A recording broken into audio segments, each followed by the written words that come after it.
Policia bashkiake e Durrësit ka nisur aksion për heqjen e automjeteve që qëndronin të dëmtuara në rrugë të ndryshme të qytetit, pa u lëvizur prej kohësh.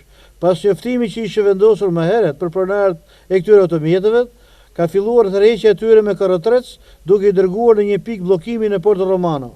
Shefi i policisë bashkiake të Durrësit, Realdo Vrioni, ka deklaruar se përfundoi afati i njoftimit që kishin lënë për largimin e këtyre mjeteve në mënyrë vullnetare dhe tashmë po veprohet për largimin e tyre me karrotrec. Atëherë mjetet janë diku te 30 të konstatuara gjatë këtyre ditëve.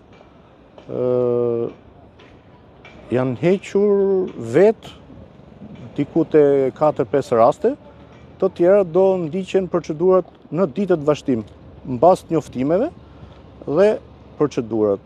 Është harku kohor i 10 ditëve, çdo ditë do ketë heqje sipas njoftimeve që janë bërë. Deri tani janë konstatuar afër 30 automjete të tilla që duhen lëvizur nga rrugët e qytetit, ndërkohë që 4 automjete janë larguar nga pronarët e tyre. Aksioni i radhës pritet që të jenë automjetet që qëndrojnë të parkura në rrugë me tabelën shitet. Edhe për këto është vendosur largimi i tyre.